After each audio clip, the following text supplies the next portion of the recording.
Welcome to the Advanced Reporting Administrative Overview. This video presumes that you've watched the basic Toolkit Administrative Overview.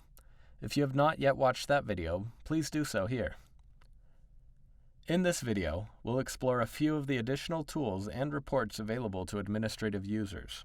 That said, the Toolkit is a very flexible tool, and we often work with customers to add in new features or forms specific to their needs. So there are quite a few other reports in the Toolkit that are intended for very specific purposes and may not be relevant for the average administrator. As a result, I will focus on overviewing some of the basic reports and features that are most likely to prove helpful to you. First, navigate to the Admin menu, then to the Organization Settings option. This page will let you define various settings across your organization. You can choose what columns will show up for your users by default. You can set up email addresses here that will be copied on outgoing new user emails, and you can change the contents of your outgoing new user email.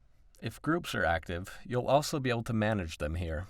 If you're interested in setting up groups for group therapy, email us and ask us to enable it for your Toolkit. Next, let's navigate to the ACE Statistics. Highlight the ACE drop-down menu option, then click on the ACE Statistics. Here, you can see the severity-adjusted effect size of all of your clinicians displayed on the graph. The green vertical line associated with each dot estimates any variance for that clinician. It is calculated using hierarchical linear modeling. Clinicians with more cases in the Toolkit will have smaller and more accurate variance.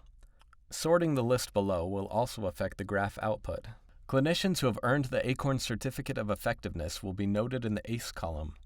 These clinicians can print out their ACE certificate from the Toolkit.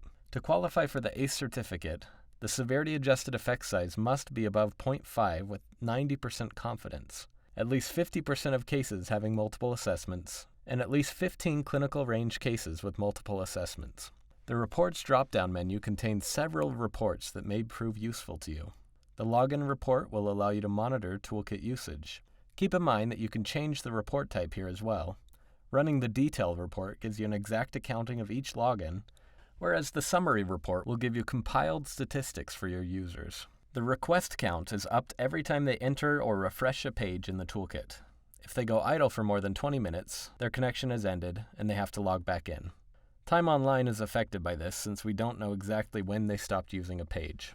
As a result, these measures are imperfect and should be used as an approximation at best. You may be interested in seeing how your organization is doing compared to benchmarks. From the Reports drop-down menu, select Compare Results. This report will allow you to see how your organization is doing against all other cci-acorn users. Like with other cci-acorn reports, you can customize the exact filters before you run the report. If your initial results aren't quite meeting the cci-acorn average, remember that outcomes tend to improve over time if the clinicians are receiving and utilizing performance feedback from cci-acorn. These are just a few of the more universally useful reports and tools in cci-acorn. If you have a specific measurement or reporting need, you're welcome to explore the existing reports, or you can reach out to us and ask if we have an existing way to accomplish that. If not, we can discuss potential programming costs of implementing a new feature for you.